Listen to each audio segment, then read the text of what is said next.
आज हम लोग पढ़ेंगे संगीत वाद्य यंत्र और उनके वादक।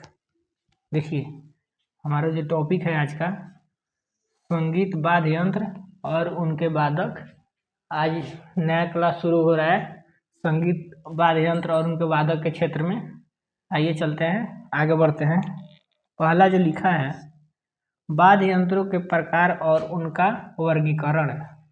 ये आप लोग समझ रहे हैं, वाद्य यंत्र के प्रकार और उनका वर्गीकरण, इसके बारे में हम जानते हैं। चलिए एक बार और देखते हैं वाद्य यंत्रों के प्रकार और उनके वर्गीकरण। चलिए आगे बढ़ते हैं। वाद्य यंत्रों को उनके ध्वनि उत्पादन के आधार पर 4 प्रमुख वर्गों में विभाजित किया जाता है। देखिए यहाँ पे लिखा है वाद्य यंत्रों के प्रकार और उनका वर्गीकरण। वाद्य यंत्रों के प्रकार और उनका वर्गीकरण, इसका हम पढ़ते हैं। वाद्य यंत्रों को उनके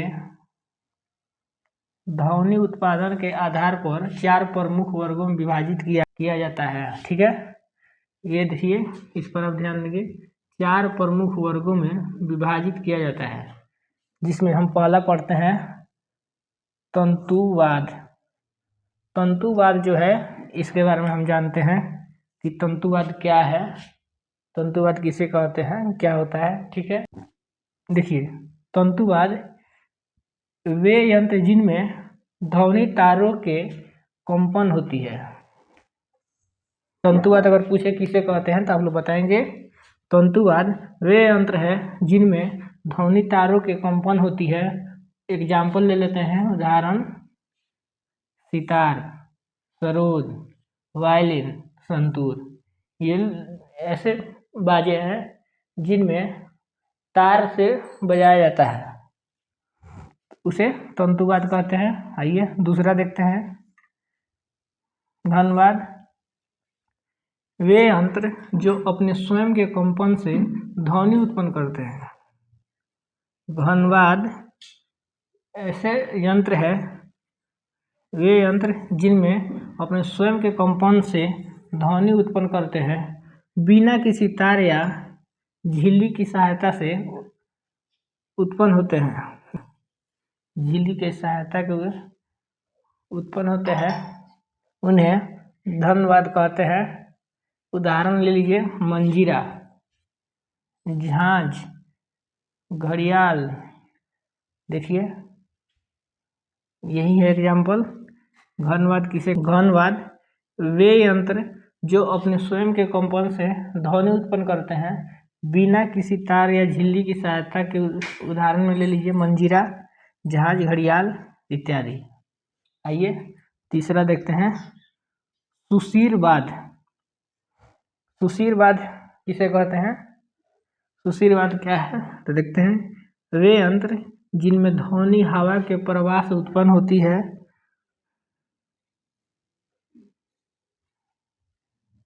ऐसे यंत्र जिसमें ध्वनि हवा के प्रवाह से उत्पन्न होती है, उन्हें सुशीरवाद यंत्र कहते हैं। सुशीरवाद वे यंत्र जिनमें ध्वनि हवा के प्रवाह से उत्पन्न होती है। उदाहरण लीजिए बांसुरी, शंख, शहनाई और ट्रम्पेट जो है ये हवा से बजता है। शहनाई हवा से बजती है, शंख हवा से बजते हैं, बांसुरी हवा से बजता है, उन्हें सुशीरवाद कहते हैं। चलिए चलते हैं आगे।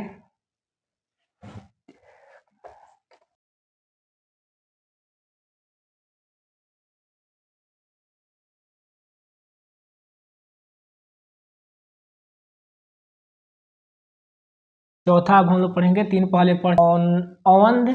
अवंध वाद्य जो है वो एक यंत्र है।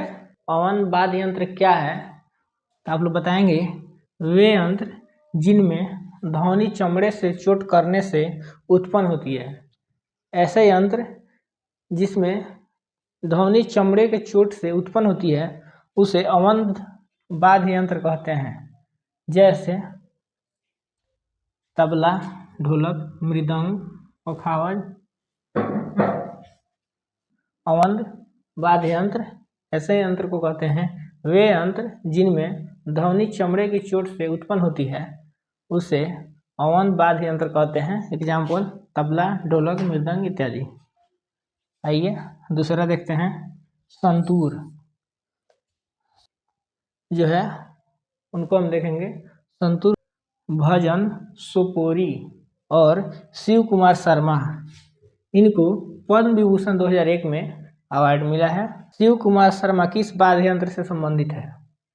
फिर से पढ़ लेंगे। शिव कुमार शर्मा किस वाद्य यंत्र से संबंधित है? तो पिछले हम बताए हैं पीछे कि संतूर वाद्य यंत्र के वादक भजन सोपोरी और शिव कुमार शर्मा है। ठीक है, तो ये हो जाएगा। तबला वादक नहीं होगा, बांसुरी वादक नहीं होगा, सतुर वादक सही होगा, शहनाई नहीं होगा, ये भी नहीं होगा, ये भी नहीं होगा। इसका सही आंसर हो जाएगा सतुर। चलते हैं आगे।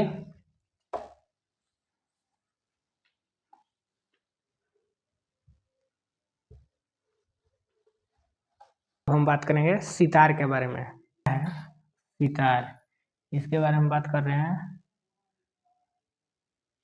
पंडित रविशंकर 1999 में Bharat Ratna west meets east. Pandit Ravishankar 1999 में Bharat Ratna west meets east. Ramon Magsaysay 1992-1968 में पहला ग्रैमी पुरस्कार विजेता भारतीय।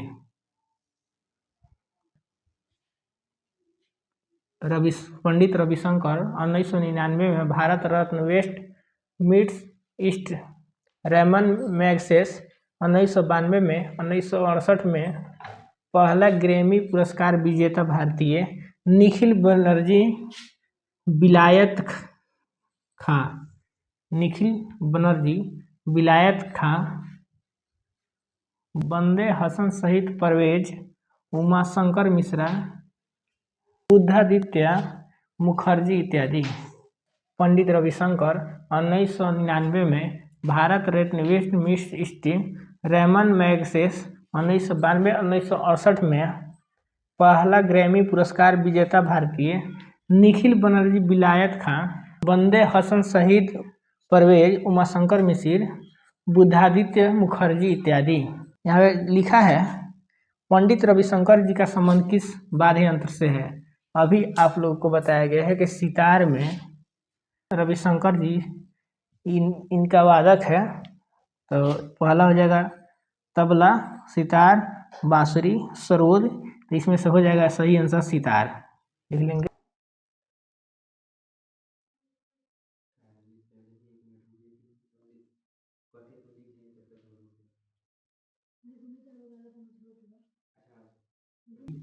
अभी जो पढ़ रहे हैं वो है वायलिन। लिखिए विष्णु गोविंद जोग। ये जो नाम आप लोग देख रहे हैं विष्णु गोविंद जोग, ये वायलिन वादक है। ये लक्ष्मी नारायण सुब्रमण्यम 2025 पद्म विभूषण 2025 में पद्म विभूषण प्राप्त किया है वायलिन में।